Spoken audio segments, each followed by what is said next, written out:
Megastar Chiranjeevi గారు అనుకుంటే ఇప్పుడు ఒక్కో సినిమాకి 100 కోట్లు కూడా ఇవ్వడానికి రెడీగా ఉన్నారు నిర్మాతలు. ఈయన డేట్స్ ఇస్తే చాలు అంటూ వేచి చూస్తున్నారు. అలాంటి ఇమేజ్ సొంతం చేసుకున్నారు ఈయన. అంతేకాదు ఇండియాలో తొలిసారి ₹1,00,00,000 పారితోషికం అందుకున్న హీరో కూడా చిరంజీవి గారే. బాలీవుడ్ హీరోలకు కూడా ఇది సాధ్యం కాలేదు. అప్పట్లో ఆపద్బాంధవుడు సినిమా కోసం ఈయన ₹1,00,00,000 పారితోషికం అందుకున్నారు. ఆ తరువాత వరుసగా తన రేంజ్ పెంచుకుంటూ వచ్చారు చిరు గారు. అలాంటి మెగాస్టార్ చిరంజీవి గారు ఒకప్పుడు చాలా తక్కువ రెమ్యునరేషన్ తీసుకున్నారు. అసలు ఈయన తొలి సినిమాకి ఎంత తీసుకున్నాడనేది చాలా మందికి తెలియని రహస్యం.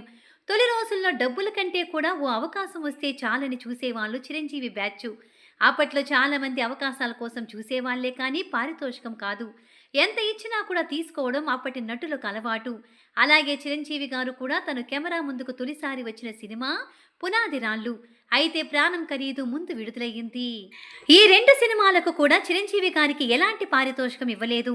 కానీ చిరు నటించిన 3వ చిత్రం మన ఊరి పాండవులు సినిమాకి మాత్రం ఈయన అప్పట్లో ₹1,116 పారితోషికం అందుకున్నారు.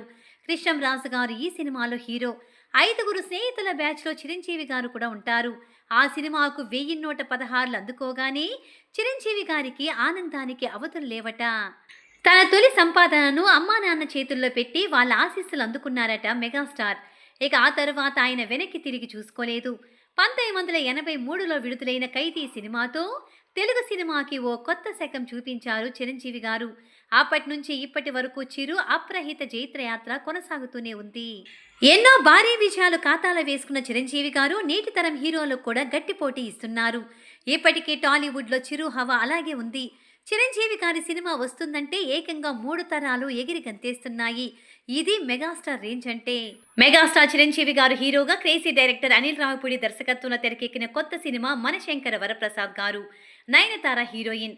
ఇప్పటికే ఈ చిత్రం విడుదలై టాలీవుడ్ దృష్టి మొత్తం ఈ సినిమా పైనే పడేలా చేసింది. షైన్ స్క్రీన్ బ్యానర్ పై అర్చనా సమర్పణలో సుస్మిత కొనితెల, సాహు గారపాటి ఈ సినిమా నిర్మించారు. భీమ్స్ సంగీతం అందించారు. సంక్రాంతి కానుగ్గా జనవరి 12న విడుదల ఈ సినిమా బ్లాక్ బస్టర్ హిట్ అందుకుంది. 200 కోట్ల భారీ బడ్జెట్తో రూపొందిన ఈ సినిమాకి గాను చిరంజీవి గారి రెమ్యునరేషన్ ఏకంగా 72 కోట్లని సమాచారం. అంటే కేవలం ₹1,000తో మొదలైన ఆయన ప్రయాణం 72 కోట్ల వరకు వచ్చిందన్నమాట. అంతేకాదు ఫ్యాన్ ఫాలోయింగ్లో అయితే మెగాస్టార్ మామూలు తోపని చెప్పలేం.